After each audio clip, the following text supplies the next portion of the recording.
Today I'm reacting to your wrestling hot takes. I do these videos once a week to give you all a platform to be able to voice your thoughts about the world of professional wrestling. Now, if you do want to be part of next week's hot takes video, make sure that you're following me on X. The link will be in the description of this video. I ask for your hot takes on there about every Thursday, so just keep a lookout for that message. As always, don't forget to subscribe to the channel, ring the bell for notifications if you're a wrestling fan. I know you're gonna like this channel because we upload daily wrestling content. Actually, not only do we do daily YouTube videos here, but we actually do very regular live streams to give you all an opportunity to watch wrestling with other wrestling fans. So I'd like to personally invite you to twitch.tv/SantiZap to join us for the Royal Rumble watch party that of course we'll be hosting this Saturday. There's probably gonna be like 3,000 of us there, so it's gonna be pretty awesome. It's always just more fun to watch wrestling with other wrestling fans, so I figured I would extend the invitation. The link is in the description. One last thing before I properly start, I'm noticing that a lot of the hot takes that I've been getting recently for some reason are X, Y,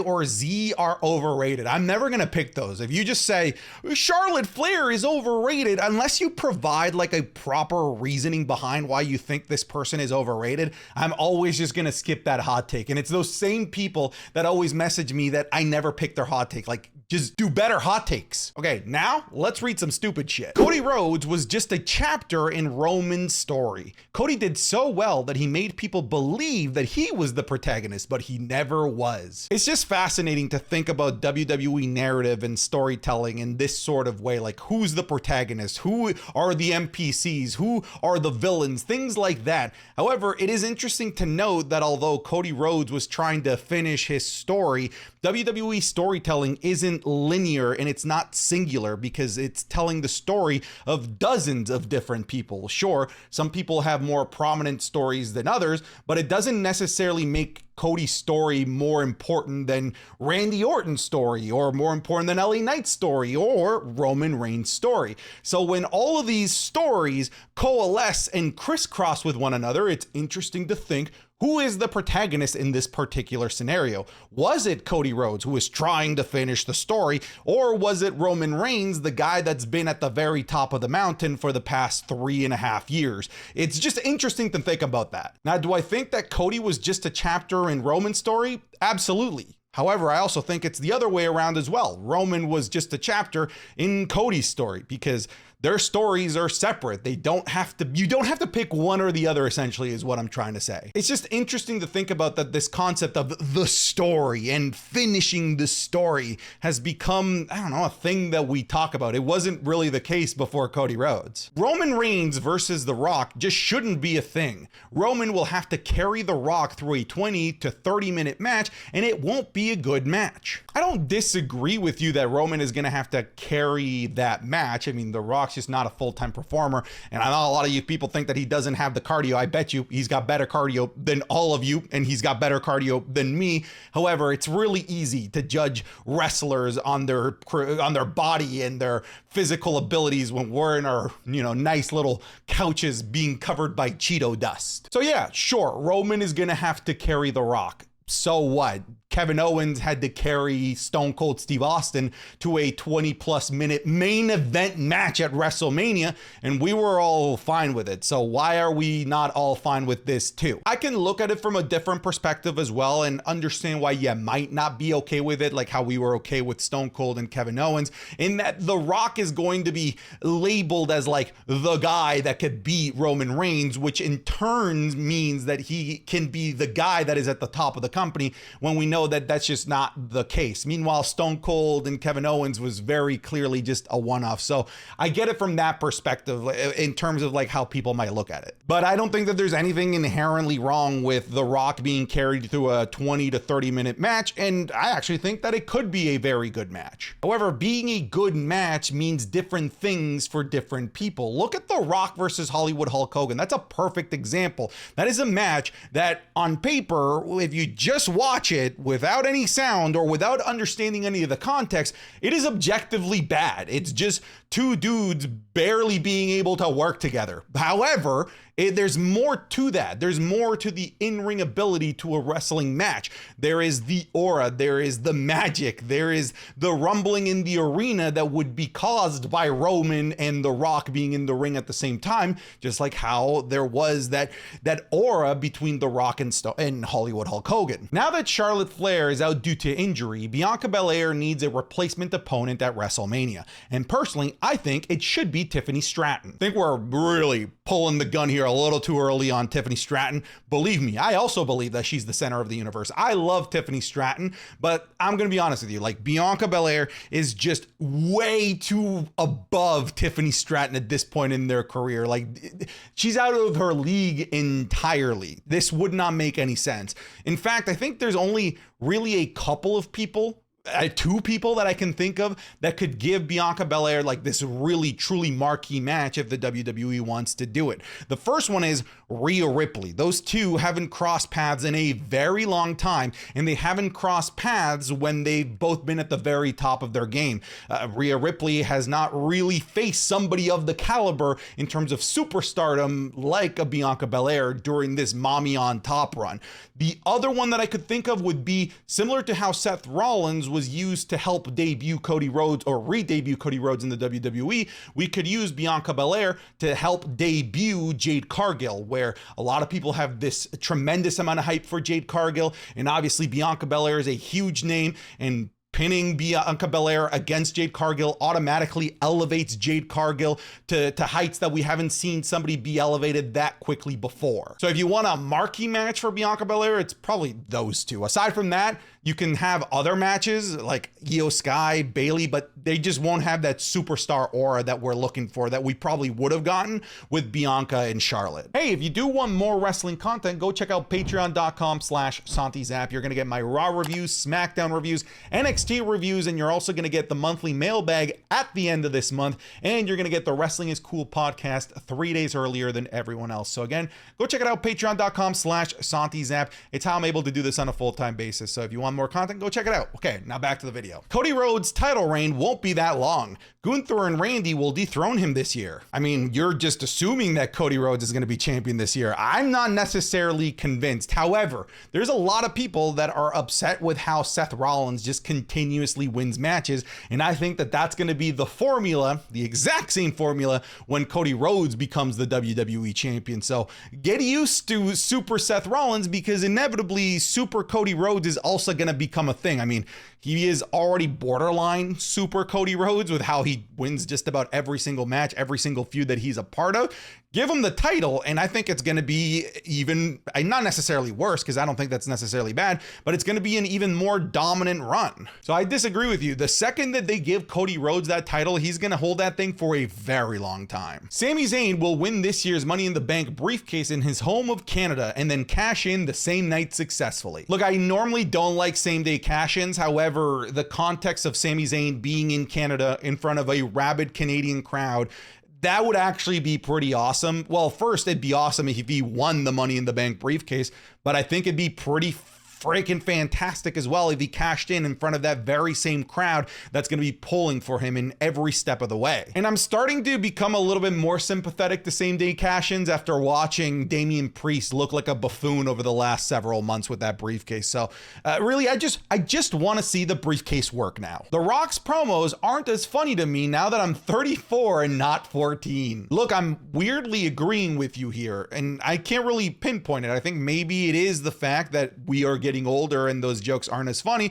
or maybe The Rock just doesn't come up with great jokes like he used to back in the Attitude Era and in the Ruthless Aggression era. I can't tell you which one it is, honestly. I think personally that when The Rock has come back the last two times, his insults towards Austin Theory and Jinder Mahal have been corny as hell, and I never felt that when he was insulting people in the Attitude Era or in the Ruthless Aggression era. I just felt like they were more creative insults. I ultimately think it's not necessarily because we're getting older. I actually think it's The Rock's creativity just is nowhere near as good as it used to be. Frankly, he also relies too much on the fans carrying on his corny insults to make the scene entertaining. How he'll be like, okay, this side says ass and the other side say hole. This will be hilarious, and then we'll overplay it for the next 3 minutes. Look, the Rock isn't as good at the world of professional wrestling as he used to be, and promos are a part of that. I think that he's just not as good anymore. The Miz is better than Daniel Bryan in ring. Oh boy. I mean, like, we're just like actively trying to be wrong. I would be interested in hearing the argument that The Miz is a better professional wrestler, because a professional wrestler is more than just in-ring work. It is the promos, it is backstage segments, and I would say that The Miz, in many regards, is better than Daniel Bryan at those things, but you said specifically in ring, and this is a hard disagree. Gunther should win the Royal Rumble match instead of CM Punk. He's been a fighting champion. I feel he deserves this moment. You know, before CM Punk arrived in the WWE, I would have been certain that Gunther was going to win this year's Royal Rumble match. I would have mortgaged my home and placed it all and gambled it all on Gunther winning the Royal Rumble match. And part of that is because of the reasons that you listed, because he has been this fighting champion. I also agree that he would have deserved that moment. But then on top of that, he's been treated and highly protected as this like scary being within the world of professional wrestling. And I think topping that off with a Royal Rumble victory would have been magical. And it's been a really long time since we've seen a true heel win the Royal Rumble match. Think about it. Like, go back to the last few men's Royal Rumble matches. It's all been baby faces. And I'd be interested in seeing a narrative where the bad guy is the Royal Rumble winner. It's just been a really long time since we've seen that. But now that CM Punk is here, look, that main event scene is just so crowded that it might just not be the year that we're ready for Gunther to be in that main event scene either. However, if he does win, I will lose my shit and I would be incredibly happy for him. If both WWE and Karrion Kross could get this new run right, he can soon enough be a big time player in the main event scene. I mean, the WWE has given him everything. If Karrion Kross can't make this work, then I don't think it's the WWE's fault. I think we have to place the blame firmly on Karrion Kross at this point. He's got the new badass tag team, a new manager, Scarlett's right along his side, new theme song, new name to this entire faction. The entire package is like perfect. They've given it to him. Now he just needs to do something good with it. And I think that we've started off on the right track with these great backstage promos. However, at some point or another, we're going to need to see him in the ring, and he needs to deliver better in-ring matches. We will see how this goes. However, I think that if this fails, I don't think we can point the fingers at WWE anymore. Hear me out. Riddle winning the Royal Rumble over Brock Lesnar would have been a good choice. I'll be honest, I think a cactus winning over Brock Lesnar that year would have been a better choice. Would this have been a better choice than Brock Lesnar? It would have been intriguing. It would have been interesting. It would have been different. I don't think that Riddle or Brock were the right choice to win that year's Royal Rumble, but I think, sure, I'll agree with you. It would have been better than Brock Lesnar, but I don't think that it would have necessarily been a good choice because he wouldn't have been a believable contender to Roman Reigns. No one would have ever bought that in a million years. Trick Williams is greater than Carmelo Hayes. Look, the reason I picked this is not because I necessarily agree or disagree. It's because I feel like the WWE has finally gotten good at mastering this type of relationship. The sidekick and the main star, and then having the sidekick become just as important as the main star, because they failed miserably with it with The Miz and Alex Riley. And if you were there back then, like, Alex Riley was over, but the WWE fumbled significantly with him, and then he got buried, sent to NXT, and I don't even know if he's a professional wrestler anymore. So I just wanted to point that out, but yeah, whoop that trick. Tiffany Stratton and Roxanne Perez are great in-ring wrestlers, but when it comes to actual character work, they struggle, and I don't think they should come to the main roster after WrestleMania like everyone thinks. Well, I disagree about Tiffany. I think that she has a great character about her. However, I think the problem is like range and depth. Like, can she do more than just that character? Because a lot of us were really confident that Braun Breaker was ready for the main roster about a year ago. However, he'd done one character, one thing. What if they asked him to change that up in the main roster? I think he maybe would have floundered. And instead of just pushing him to the main roster, they changed up his character, made him heel, and forced him to be good at this as well. And now all of us are like, thank God they did that, because now Braun Breaker is a much better character worker, and now we feel like he's extra ready for the main roster. And I think that they could do that with both Tiffany Stratton and Roxanne Perez. I don't think that the women's division on the main roster is necessarily struggling to the point where they need people called up quickly. So I would be okay with them staying in NXT for a while longer to see this depth. I mean, we kind of are seeing it with Roxanne Perez, maybe having a slight heel turn or having a nastier edge about her. So I'm okay with them keeping them on NXT for a while, so long as they're keeping them down there for a good reason. Further development. With all of these record-breaking title reigns going on, I hope with such a loaded roster that we start seeing shorter title reigns and more unpredictability. Judgment Day win at Payback and Cody/Jay at Fastlane are good examples. Yeah, like that was a cool stretch of the tag titles where it was actually like bouncing around. I mean, it would have been nice if it bounced to like a proper tag team, not just people in the main event, but that's a different gripe for a different video. But I think I'm kind of with you. I'm done.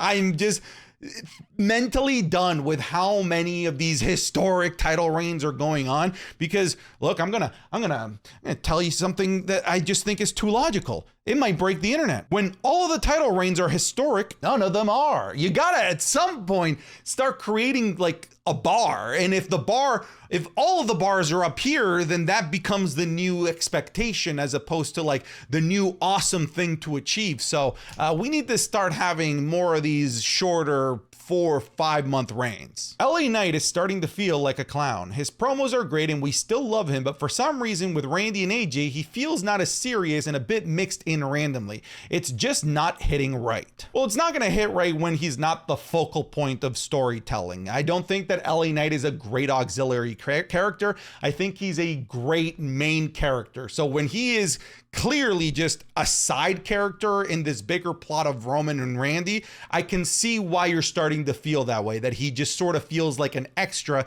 as opposed to being like a vital part of this story. And I think that the most recent episode of SmackDown as of the making of this video not only said that about LA Knight, but I think it also said it about AJ Styles, funnily enough. It's very clear that the only person that is a threat, the only person that is going to continue this feud with Roman Reigns beyond the Royal Rumble is just Randy Orton. So I think for now we have to realize that, you know, and we come back to whose story is it, we have to realize that at this point LA Knight is a character in Randy's story. It's no longer LA Knight's story right now. We will get back to LA Knight's story, but right now LA Knight is an important piece to help set up and help create more excitement around Randy and Roman. All right, folks, thank you so much for watching all the videos this week, and hopefully you enjoyed this episode of Hot Takes. That's it. I'm done. Get out of here.